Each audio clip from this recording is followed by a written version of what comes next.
영양소 살펴보자. 이번에 동물체 구성 세포 조직 구강 기관계 개체. 동물에만 있는 것은 기관계, 식물에만 있는 것은 조직계. 탄수화물 구성 단위 포도당 1g당 4kcal. 몸의 구성 성분 주 에너지 원 포도당 설탕 녹말 팔로미. 여분의 탄수화물 주당으로 전환, 간이나 근육으로 저장. 탄수화물 섭취량은 많지만 몸의 구성 비율은 적은 이유를 보자. 체내에서 에너지 원으로 대부분 사용되기 때문에 잘 알아두자. 3대 영양소는 몸의 에너지원, 탄수화물, 지방, 단백질, 에너지원. 구조경 미양과 소화를 영양소와 노폐물 운반하게. 물은 비열과 기화열 높아 체온 유지도 도와준대. 단백질, 지방, 고기, 함유, 탄수화물 순서로 우리 몸은 구성돼. 물과 무기, 염류는 생리작용과 밸런스를 조절해. 비타민 A 부족해 밤에 잘 안 보여 야맹증. 비타민 B1 부족해 다리가 부어요 각기병. 비타민 C 부족해 입안에서 피가 나요 폐혈병. 비타민 D 부족해 다리가 비어요 구루병. 청량청량색 녹말은 아이오딘 반응. 혼작혼작색 포도당은 베네딕트 반응. 보라보라색 단백질은 뷰렛 반응. 선홍선홍색 지방은 수단 프리 반응. 단백질의 구성 단위 아미노산 1g당 4kcal. 세포의 주성분이 있자 효소와 호르몬의 주성분 알기니 몸의 여러가지 생리작용 조절. 머리카락 근육 등을 구성하지. 지방의 구성 3대1로 지방산과 글리세롤 1g당 9kcal. 에너지원으로 사용되고 남은 건 피부 밑에 저장, 그게 피하 지방.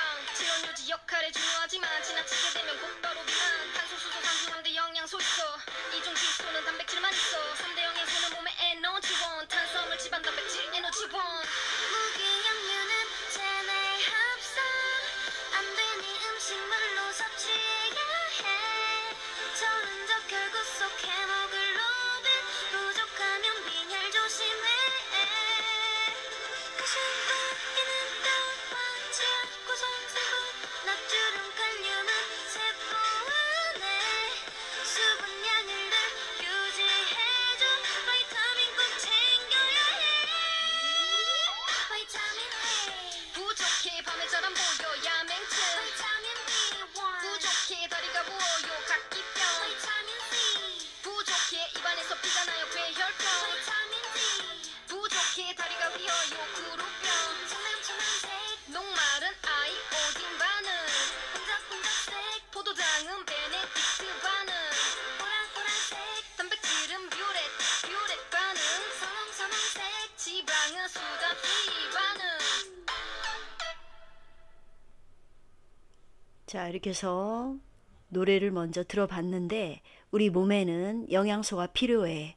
교과서 154쪽 보면서 우리 같이 한번 영양소에 대해서 생각해 봅시다. 우리 전 시간에 배웠던 생물의 구성 단계 생각나나요? 식물과 동물의 구성 단계 차이점이 뭐죠? 식물에는 조직계가 있었고 동물에는 기관계가 있었죠. 자, 오늘 배울 영양소.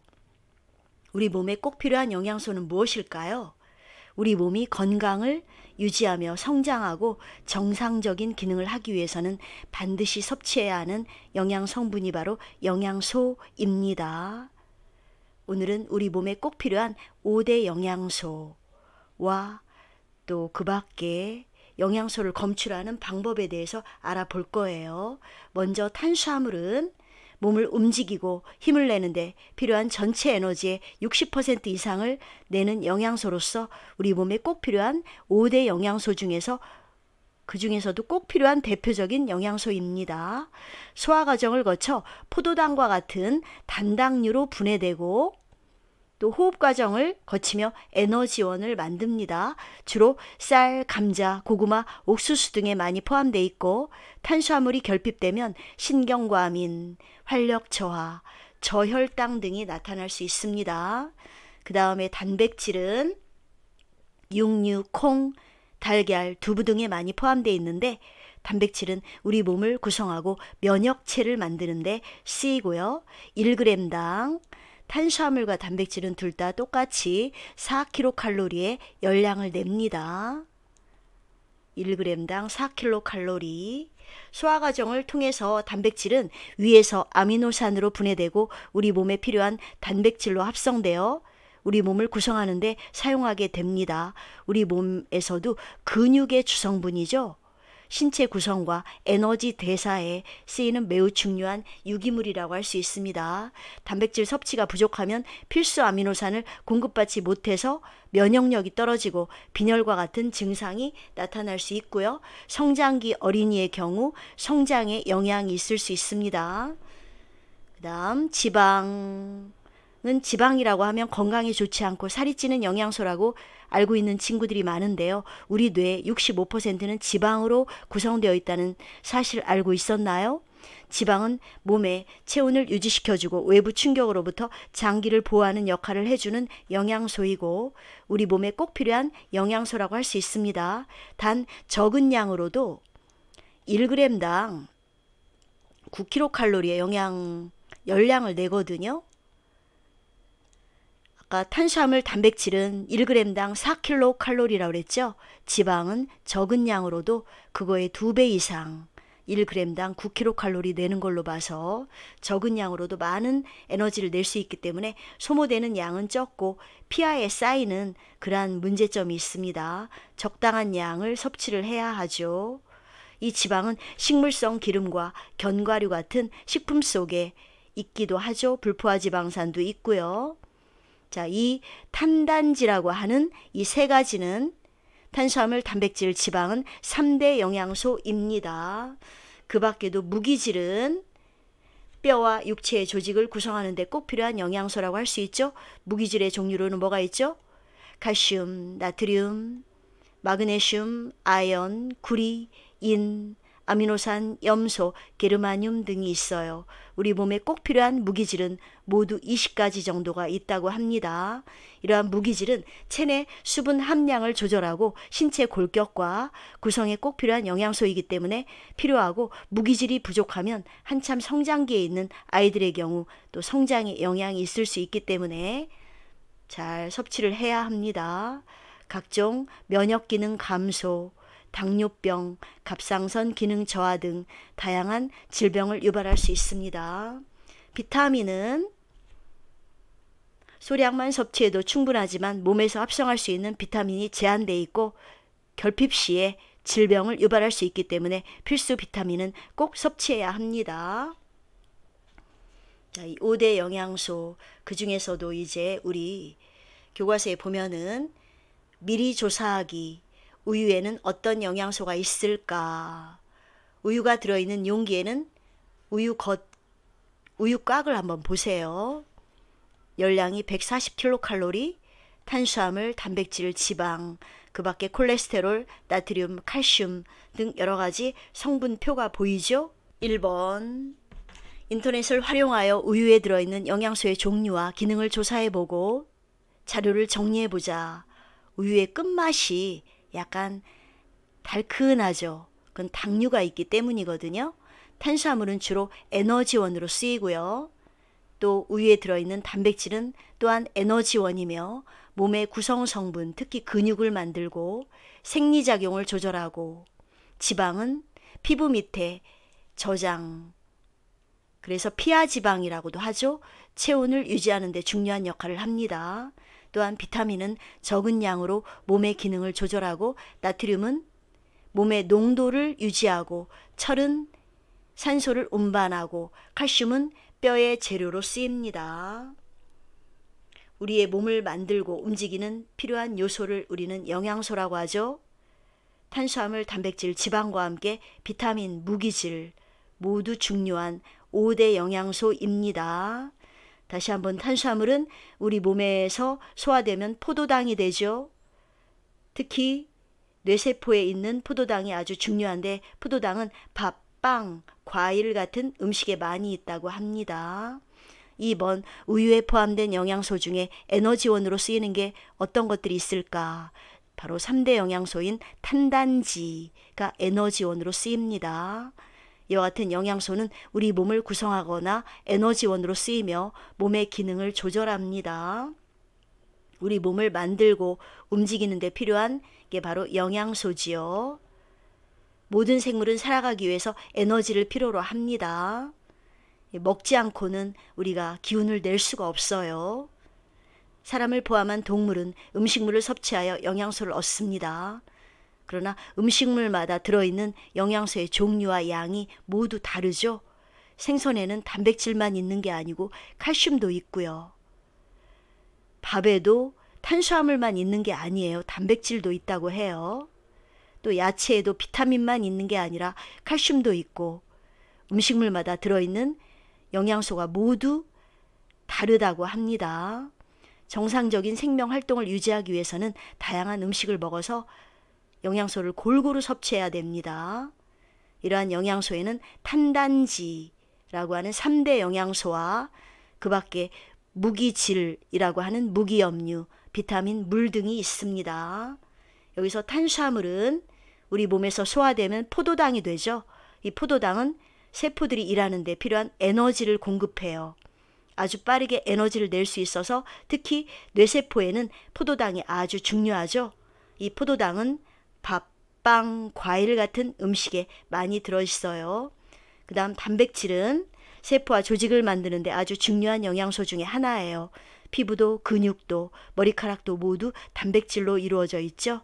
단백질이 소화되면 아미노산이 되는데 이 물질은 DNA가 만들어내는 주성분이기도 합니다. 아미노산 기억하세요. DNA는 우리 몸의 모든 정보가 기록되어 있는 중요한 물질이죠. 고기, 생선, 달걀, 콩으로 만든 음식을 먹으면 단백질을 섭취할 수 있어요. 그 다음에 지방은 적은 양으로도 많은 열량을 낼 수 있는데 아까 1g당 9kcal라고 그랬죠. 간이나 근육세포에 에너지를 공급합니다. 또 무엇보다도 호르몬을 만들 때 없어서는 안 되는 중요한 영양소고요. 기름이나 호두, 땅콩 같은 열매, 고기에 많이 들어있죠. 그 밖에 비타민과 무기염류는 에너지를 내는 영양소는 아니지만 이들이 없으면 우리는 병에 걸리고 말아요. 게다가 몸속에서 만들거나 다른 물질로 바꿔 쓸 수가 없기 때문에 모두 음식을 통해서 섭취를 해야 되죠. 비타민 A는 당근과 달걀, 생선에 많이 있고 비타민 B는 곡류에, 비타민 C는 과일에, 비타민 D는 달걀 노른자와 버터에 많이 들어있죠. 특히 비타민 D는 햇빛을 쬐면 우리 피부에서 합성이 되죠. 이러한 비타민이 부족하면 부족증이 나타나고요. 결핍증이. 또 너무 많이 섭취하면 과다증이 나타납니다. 또한 물, 체온 유지와 노폐물을 운반해 주죠. 다양한 음식을 적당한 양으로 먹기, 우리 몸을 건강하게 유지하는데 이보다 더 좋은 방법은 없습니다. 편식하지 마세요. 탄수화물, 주로 에너지원이라고 그랬습니다. 이 탄수화물은 화면에서 보듯이 육각형 같은 이 포도당이 여러 개 결합되어 있는 그러한 영양소예요. 밥, 감자, 옥수수에 많이 있죠. 포도당, 과당은 단당류고요. 또한 포도당과 과당이 결합된 게 바로 설탕, 이당류죠. 그 밖에 녹말과 같은 다당류도 있습니다. 단백질은 에너지원으로 사용되며 몸을 구성하는 성분으로 쓰이죠. 콩, 육류, 생선에 많이 있습니다. 단백질은 바로 아미노산의 결합체죠. 머리카락에 있는 케라틴이라고 여러분 들어봤나요? 그 밖에 알부민, 이런 것들은 모두 단백질의 한 종류입니다. 그 밖에 지방은 지방산과 글리세롤로 되어 있고요. 그래서 지글지글 뭔가 느끼한 지방 같은 느낌이 들죠. 그렇게 암기하면 될 것 같아요. 지방은 에너지원으로 사용되면서 에너지를 저장하기도 합니다. 콩을 짜면 콩기름 식용유가 되고 우유로는 버터를 만들고 땅콩으로도 기름 만들 수 있죠. 땅콩 속에는 단백질보다 지방이 더 많다고 합니다. 또한 깨를 짜면 기름이 나와요. 참깨를 짜면 참기름, 들깨를 짜면 들기름이 나오죠. 무기염류는 철, 칼슘, 인 등이 있고요. 뼈, 혈액 등을 구성합니다. 우유, 멸치, 치즈, 견과류, 해조류에 많이 있습니다. 해조류, 미역, 다시마, 김. 비타민은 비타민 A, B, C, D 등이 있고 적은 양으로 몸의 기능을 조절하죠. 야채, 과일, 채소에 많이 있습니다. 물은 우리 몸에서 약 60에서 70% 이상을 차지하죠. 영양소와 노폐물을 운반하고 체온을 조절합니다. 음식물에 포함된 영양소를 검출해보자. 교과서 보면 155쪽에 배움활동이 있습니다. 영양소 검출하기. 음식물 속에 포함된 여러 가지 영양소를 검출할 수 있다. 내가 좋아하는 음식에 어떤 영양소가 있는지 우리 한번 검출해 봅시다. 배움활동, 영양소 검출하기, 준비물 우리 같이 한번 확인해 보자. 미음, 바로 쌀로 만든 죽이죠. 양파, 즙, 양파에서 짜낸 액기스, 식용유, 콩기름, 그 다음 증류수는 순수한 물, 달걀 흰자 희석액, 달걀 흰자를 물과 희석한 희석액이죠. 그 밖에 우리가 지금 처음 보는 용액이 뭐가 있죠? 베네딕트 용액, 뷰렌 용액, 수단3 용액, 아이오딘, 아이오딘화 칼륨 용액은 우리가 식물과 에너지 4단원에서 녹말이 있을 때 이 용액을 떨어뜨리면 청남색으로 변하는 거였죠. 자, 그 밖에 베네딕트, 뷰렛, 수단3 용액은 어떤 영양소를 검출할 때 쓰는 용액일까요? 시험 끝나면 우리가 모든 별로 미음, 양파즙, 달걀 흰자, 희석액, 식용유를 준비해서 이 실험을 할 거예요. 그림처럼 24개의 홈이 파져 있는 홈판에 준비한 용액을 적당량 떨어뜨리고 시약을 2~3방울 떨어뜨립니다. 베네딕트 반응은 반응이 좀 느리기 때문에 물중탕을 해서 색깔 변화를 관찰합니다. 정리하기, 실험 결과 나타난 색깔 변화를 다음 표에 기록해 보자. 자, 먼저 우리가 이론으로 먼저 알아보고 실험을 하도록 합시다. 미음의 아이오딘 반응을 해보니까 청남색으로 변했다는 얘기는 미음 속에 녹말이 있다는 얘기죠. 녹말은 아이오딘, 아이오딘화 칼륨 용액에 의해서 청남색으로 변합니다. 양파즙이 베네딕트 반응에 의해서 황적색으로 나타났다는 얘기는 양파즙에 포도당이 있다는 거죠. 포도당은 베네딕트 용액에 의해서 황적색을 띱니다. 달걀 흰자는 뷰렛 반응에 의해서 보라색이죠. 달걀 흰자에 단백질이 있다는 거죠. 단백질은 뷰렛 용액에 의해서 보라색을 나타냅니다. 식용유는 수단3 용액에 의해서 선홍색을 띠죠. 맑은 빨간색. 식용유 안에 지방이 있다는 얘기죠. 지방은 수단3 용액에 의해서 선홍색을 띱니다. 2번 각 음식물에 포함된 영양소가 무엇인지 말해보자. 바로 방금 전에 표에서 봤듯이 미음에는 녹말이, 양파즙에는 포도당이, 달걀 흰자에는 단백질이, 식용유에는 지방이 들어있다는 거 알 수 있죠? 자, 모범 답안을 이렇게 정리하도록 하자. 배운 내용 정리하기. 1번 영양소란 몸을 구성하고 에너지를 제공하거나 몸의 기능을 조절하는 물질이죠. 2번 음식을 골고루 먹어야 하는 까닭이 무엇인지 영양소와 관련지어 설명해보자. 음식물에 들어있는 영양소는 영양소 검출 방법을 이용해서 확인할 수 있었죠. 잠깐 이 그림을 보고 다시 한번 정리하자 우리. 탄수화물은 아까 미음과 양파즙이었죠. 미음 속에 들어있는 녹말, 양파즙에 들어있는 포도당. 이 탄수화물은 아이오딘 반응과 베네딕트 반응으로 확인할 수 있고요. 달걀 흰자에 들어있는 단백질은 뷰렛 반응, 식용유에 들어있는 지방은 수단3 반응을 통해 검출할 수 있죠.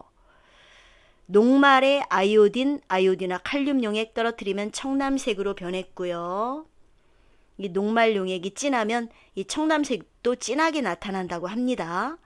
또한 탄수화물 검출하는 베네딕트 반응은 포도당이나 엿당이나 젖당을 검출할 때 쓰는 반응인데 포도당이나 엿당에 베네딕트 용액을 넣고 가열하면 황적색으로 변합니다. 여기서 베네딕트 반응은 상온에서 반응 속도가 느리기 때문에 가열해야 색깔 변화를 빠르게 확인할 수 있습니다. 그 밖에 단백질은 뷰렛 반응, 뷰렛 반응에 쓰이는 용액이 아까 뭐라고 그랬죠? 5% 수산화트륨 수용액과 1% 황산구리 수용액을 넣으면 보라색으로 변합니다. 5% 수산화트륨 수용액과 1% 황산구리 수용액이에요.